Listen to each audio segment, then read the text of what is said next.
सुनो मेरे बच्चे, मैं कृष्ण बोल रहा हूं। जो वाक्य तुमने अभी पढ़ा है वह कोई साधारण चेतावनी नहीं है।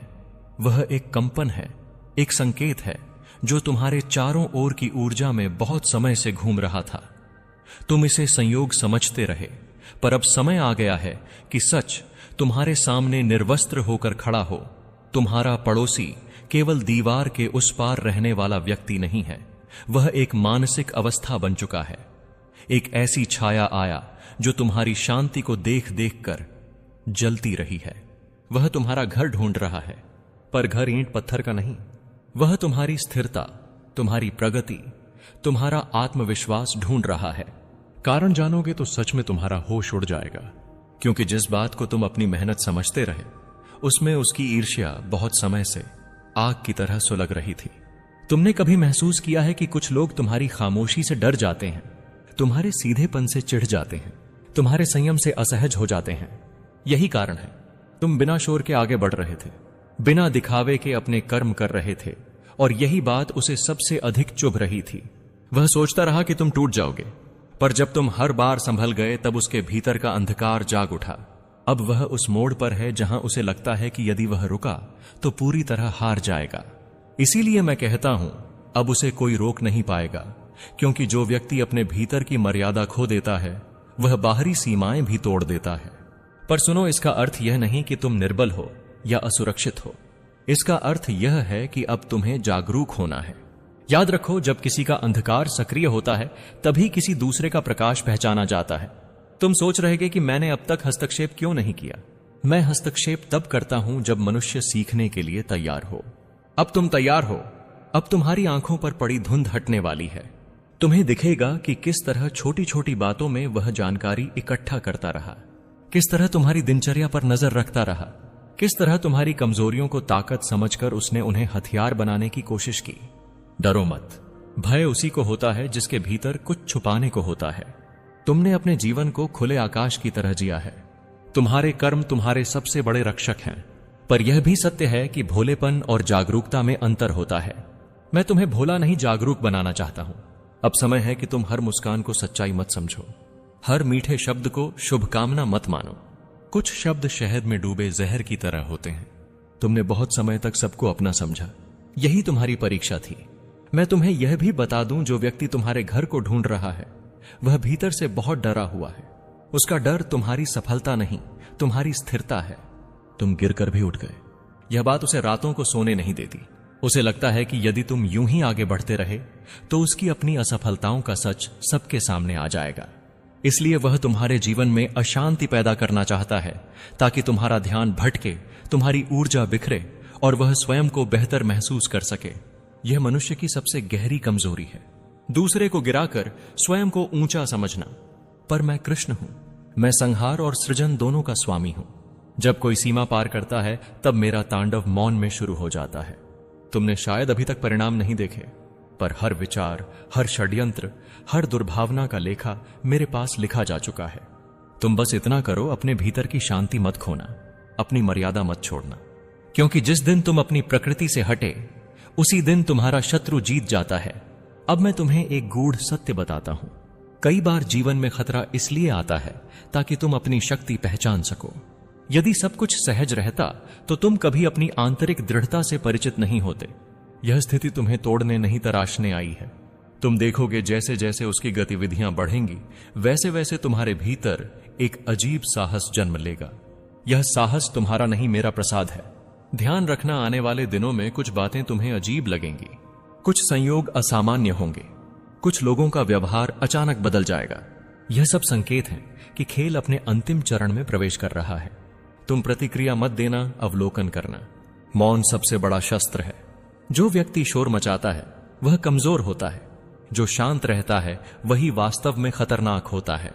और अंत में मैं तुम्हें यह भरोसा देता हूं, कोई भी तुम्हारा कुछ नहीं बिगाड़ सकता जब तक तुम अपने सत्य पर खड़े हो। तुम्हारा घर केवल दीवारों से नहीं बना, वह तुम्हारे संस्कारों, तुम्हारे कर्मों और मेरी कृपा से बना है। जो उसे ढूंढने निकला है वह अंततः स्वयं को ही खो देगा। यह मेरा वचन है। यह तो केवल पहली परत थी जो तुम्हारी आंखों से हटाई गई। अब मैं तुम्हें उस गहराई में ले जा रहा हूं जहां सामान्य बुद्धि काम नहीं करती। जहां केवल अनुभव और चेतना बोलती है। तुमने शायद गौर नहीं किया, पर पिछले कुछ समय से तुम्हारे आसपास की हवा भारी हो गई है। बिना कारण मन अशांत होता है, नींद पूरी नहीं होती और कभी कभी ऐसा लगता है जैसे कोई तुम्हारी ऊर्जा को चुपचाप नाप रहा हो। यह कोई भ्रम नहीं था, यह उसी खोज का प्रभाव था जो तुम्हारा पड़ोसी कर रहा है। वह केवल पता नहीं ढूंढ रहा, वह तुम्हारे जीवन की कमजोर घड़ियां ढूंढ रहा है। तुम सोचते होंगे कि कोई इतना नीचे कैसे गिर सकता है, पर याद रखो, जब मनुष्य अपने भीतर की रिक्तता को स्वीकार नहीं कर पाता तो वह दूसरों के जीवन में झांकने लगता है। उसे लगता है कि यदि वह तुम्हारी शांति में दरार डाल दे तो उसकी बेचैनी कम हो जाएगी। वह यह नहीं जानता कि शांति बाहर से छीनी नहीं जाती और अशांति दूसरों को देने से घटती नहीं। यही उसकी सबसे बड़ी भूल है। अब ध्यान से सुनो। आने वाले समय में वह तुम्हारे करीब आने की कोशिश करेगा, कभी सहानुभूति के नाम पर, कभी मदद के बहाने, कभी किसी साझा डर या अफवाह के सहारे। यह उसकी पुरानी चाल है। पहले विश्वास बनाओ, फिर उसी विश्वास से वार करो। तुमने पहले भी ऐसे लोगों को हल्के में लिया है। यही कारण है कि अब मैं तुम्हें सीधे चेतावनी दे रहा हूं। दूरी बनाना कमजोरी नहीं होती, यह आत्मरक्षा होती है। हर किसी को अपने जीवन के हर कोने में प्रवेश का अधिकार नहीं दिया जाता। तुम्हें यह भी समझना होगा कि हर मुस्कुराता चेहरा मित्र नहीं होता। कुछ लोग तुम्हारे सामने दीपक की तरह जलते हैं, पर पीछे से तेल चुरा लेते हैं। तुम्हारा पड़ोसी उन्हीं में से एक है। वह तुम्हारी बातों को इकट्ठा करता रहा, तुम्हारी आदतों को पढ़ता रहा, तुम्हारे भरोसे को एक नक्शे की तरह इस्तेमाल करता रहा। अब जब उसे लगने लगा है कि उसका समय निकल रहा है तो वह जल्दबाजी में है। और याद रखो, जल्दबाजी में किया गया हर षड्यंत्र स्वयं को उजागर कर देता है। मैं तुम्हें भयभीत नहीं करना चाहता, मैं तुम्हें तैयार करना चाहता हूं, क्योंकि जब मनुष्य पहले से सजग होता है तो सबसे बड़ा खतरा भी छोटा हो जाता है। अब तुम्हें अपने शब्दों का चयन सावधानी से करना होगा। हर बात हर किसी को बताना आवश्यक नहीं है। मौन केवल साधुओं का नहीं, बुद्धिमानों का भी आभूषण है। तुम जितना कम बोलोगे उतना ही अधिक सुरक्षित रहोगे। और एक बात याद रखना, वह तुम्हें अकेला समझ रहा है, पर तुम अकेले नहीं हो। तुम्हारे साथ तुम्हारे पूर्वजों की प्रार्थनाएं हैं, तुम्हारे कर्मों की शक्ति है और मेरी दृष्टि है। मैं हर उस कदम को देख रहा हूं जो तुम्हारी ओर बढ़ाया जा रहा है। जब सीमा पार होगी तो परिणाम भी निश्चित होगा। मैं देर करता हूं, अन्याय नहीं। अब तुम्हारे भीतर एक बदलाव आएगा। तुम खुद को पहले से अधिक शांत, अधिक स्पष्ट और अधिक दृढ़ पाओगे। यह संकेत है कि तुम जाग रहे हो। जब चेतना जागती है तब षड्यंत्र स्वयं कमजोर पड़ने लगते हैं। वह जितना अधिक प्रयास करेगा उतना ही स्वयं उलझता जाएगा। यह प्रकृति का नियम है। अब मैं तुम्हें उस सत्य तक ले जा रहा हूं जिसे जानकर तुम्हारा डर समाप्त होगा और विवेक जागेगा। अभी तक जो घटा वह केवल बाहरी हलचल थी, असली खेल भीतर चलता है। तुम्हारा पड़ोसी जिस खोज में लगा है वह दरअसल तुम्हारी प्रतिक्रिया चाहता है। वह तुम्हें असंतुलित देखना चाहता है, क्योंकि असंतुलन ही उसके लिए प्रवेश द्वार है। याद रखो, जो तुम्हें क्रोध में ला दे वह तुम्हें नियंत्रित करने लगता है। इसलिए सबसे पहले अपने भीतर की आग को शांत रखो। यह शांति कायरता नहीं, सर्वोच्च शक्ति है। तुमने गौर किया होगा, कभी कभी बिना कारण ही पुराने लोगों का नाम सामने आ जाता है। अचानक संपर्क बढ़ता है या छोटी सी बात बड़ी बनती दिखाई देती है। यह संकेत है। संकेत यह बताते हैं कि कोई तुम्हारी सीमाओं को परख रहा है। अब तुम्हें सीमा रेखाएं स्पष्ट करनी होंगी। हर प्रश्न का उत्तर देना आवश्यक नहीं, हर निमंत्रण स्वीकार करना बुद्धिमानी नहीं। दूरी बनाकर भी सम्मान रखा जा सकता है और कई बार यही सबसे सुरक्षित मार्ग होता है। अब एक गढ़ नियम समझो। जब कोई व्यक्ति तुम्हारी ओर दुर्भावना से बढ़ता है तो प्रकृति पहले तुम्हें चेतावनी देती है, फिर अवसर देती है और अंत में न्याय करती है। तुम अभी चेतावनी के चरण में हो।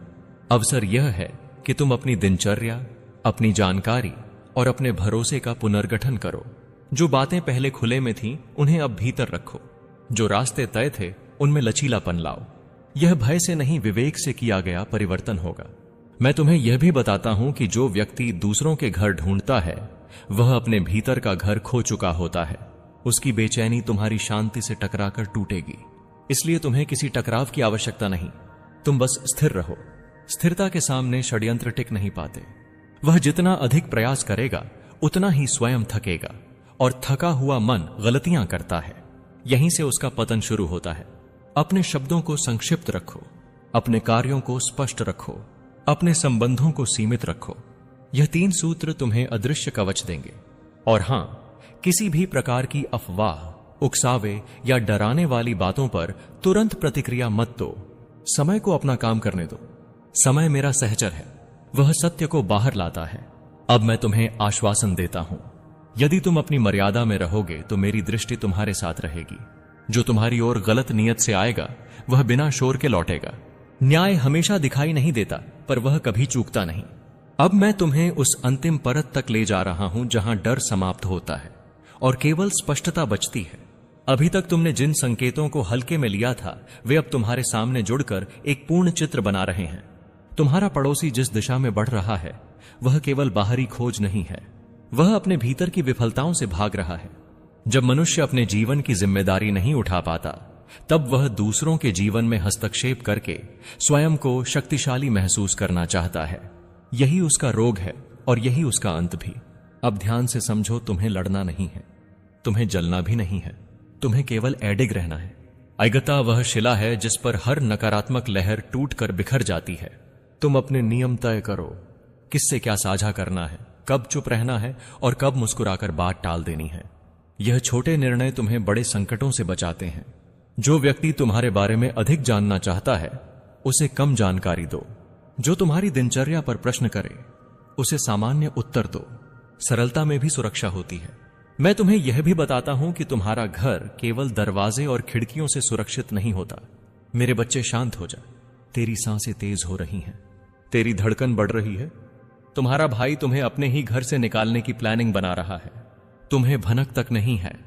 मैं जानता हूं यह वाक्य सुनकर तुम्हारे मन में घबराहट उठ रही है, इसलिए ध्यान से सुनो। मैं तुम्हारे हृदय की धड़कन जानता हूं, तुम्हारे मन में उठते भय और संदेह को भी। तुम समझते हो कि सब सामान्य है, पर भीतर ही भीतर एक तूफान चल रहा है जिसे तुमने अब तक पहचानने से इनकार किया है। अपने ही घर की दीवारें कभी कभी सबसे पहले सच्चाई सुन लेती हैं और अपने ही लोग कभी कभी सबसे गहरी परीक्षा बन जाते हैं। यह संदेश डराने के लिए नहीं, जगाने के लिए है, ताकि तुम अंधे नहीं, सजग रहो। याद रखो, सजगता ही सुरक्षा है। तुम्हें भनक तक नहीं, पर योजनाएं अक्सर फुसफुसाहट में जन्म लेती हैं। मुस्कान के पीछे नीयत छिप सकती है और मौन के भीतर लालसा पल सकती है। मैं तुम्हें यह नहीं कहता कि अविश्वास करो, मैं कहता हूं विवेक को साथ रखो। विवेक तलवार नहीं, दीपक है जो अंधेरे में भी राह दिखाता है। अपने अधिकार, अपने कर्म और अपने मर्यादा को समझो। जो तुम्हारा है उसे संभालना भी तुम्हारा धर्म है। घर केवल ईंट पत्थर नहीं, स्मृतियों और परिश्रम का मंदिर होता है। जब कोई उसे छीनने का विचार करता है तो परीक्षा केवल संपत्ति की नहीं, आत्मसम्मान की होती है। क्रोध मत करो, क्योंकि क्रोध आंखों पर पट्टी बांध देता है। शांत रहो, क्योंकि शांति तुम्हें वह दिखाती है जो उत्तेजना छिपा देती है। सत्य की रक्षा शोर से नहीं, स्थिरता से होती है। अपने भीतर झांको। क्या तुमने संकेतों को अनदेखा किया? क्या तुमने अपने हिस्से के निर्णय दूसरों पर छोड़ दिए? जीवन में अधिकार उसी का सुरक्षित रहता है जो समय पर बोलना और समय पर चुप रहना जानता है। मैं तुम्हें लड़ाई के लिए नहीं, संतुलन के लिए बुला रहा हूं। संतुलन में ही बुद्धि जन्म लेती है और बुद्धि में ही विजय का बीज होता है। जो बात स्पष्ट होनी चाहिए उसे स्पष्ट करो, जो सीमा होनी चाहिए उसे शालीनता से तय करो। प्रेम का अर्थ यह नहीं कि तुम अपने सत्य को त्याग दो। परिवार का अर्थ यह नहीं कि तुम अपने अस्तित्व को मिटा दो। मर्यादा रखो पर दृढ़ रहो। जब तुम अपने पैरों पर स्थिर खड़े होते हो तब कोई तुम्हें हिला नहीं पाता। मैं तुम्हारे साथ हूं, पर मैं तुम्हारे स्थान पर निर्णय नहीं करूंगा। कर्म तुम्हें ही करना है, परिणाम का भार मैं उठाऊंगा। भय को छोड़ो, क्योंकि भय वह जंजीर है जो कदमों को बांध देती है। साहस को अपनाओ, क्योंकि साहस वह श्वास है जो सत्य को जीवित रखती है। आज सजग रहोगे तो कल सुरक्षित रहोगे। ध्यान रखो, जो तुम्हारा है उसे खोने से पहले पहचान लो। दस्तावेज, संवाद और व्यवहार तीनों को व्यवस्थित रखो। भावनाओं में बहकर अधिकार मत छोड़ो और अधिकार की रक्षा करते हुए करुणा मत खो। यही धर्म है, यही नीति है। जब नीति साथ होती है तब कोई छल टिक नहीं पाता। मैं तुम्हें यह संदेश इसलिए दे रहा हूं ताकि तुम समय से पहले जागो। जागरण देर से हो तो पीड़ा बढ़ती है। अब भी समय है अपने सत्य पर खड़े होने का, अपने भविष्य को सुरक्षित करने का। मैं तुम्हारे भीतर की शक्ति को जानता हूं, उसे स्मरण करो। जब तुम स्वयं पर विश्वास करते हो तब संसार का कोई षड्यंत्र तुम्हें तोड़ नहीं सकता। अब ध्यान से सुनो, क्योंकि जो आगे है वह तुम्हारे मन को स्थिर करने के लिए है। जब अपने ही लोग सामने होते हैं तब सबसे कठिन होता है सही और गलत में भेद करना। तुम भावनाओं के कारण सच को टाल देते हो और वही टालना धीरे धीरे संकट बन जाता है। मैं कहता हूं, टकराव नहीं, स्पष्टता चुनो। स्पष्टता में कटुता नहीं होती, उसमें समाधान छिपा होता है। आज जो बात शांति से कही जाएगी वही कल बड़े तूफान को रोकेगी। तुम्हें डर लग सकता है कि सच बोलने से रिश्ते टूट जाएंगे, पर याद रखो, जो रिश्ता सच से टूटे वह पहले से ही कमजोर होता है। अपने हक की बात करना अधर्म नहीं है, अधर्म है चुप रहकर स्वयं को मिटा देना। तुम सम्मान के योग्य हो, अपने कर्म से, अपने त्याग से। जो तुम्हारे योगदान को न माने उसके सामने स्वयं को छोटा मत करो। स्थिर रहो, नम्र रहो, पर झुको मत। अब अपने कदम सोच समझ कर रखो। हर बात सबके सामने कहना आवश्यक नहीं और हर बात छिपाना भी बुद्धिमानी नहीं। जिन पर भरोसा हो उन्हीं से सलाह लो। शब्दों से पहले तथ्यों को मजबूत करो। जब तथ्य तुम्हारे साथ होते हैं तब झूठ अपने आप थक जाता है। धैर्य रखो, धैर्य कमजोरी नहीं, वह समय को तुम्हारे पक्ष में मोड़ने की कला है। और अंत में यह स्मरण रखो, मैं तुम्हें अकेला नहीं छोड़ता। जब तुम धर्म के मार्ग पर चलते हो तब मेरी दृष्टि तुम्हारे साथ होती है। किसी के षड्यंत्र से तुम्हारा भविष्य नहीं तय होगा, तुम्हारा विवेक तय करेगा।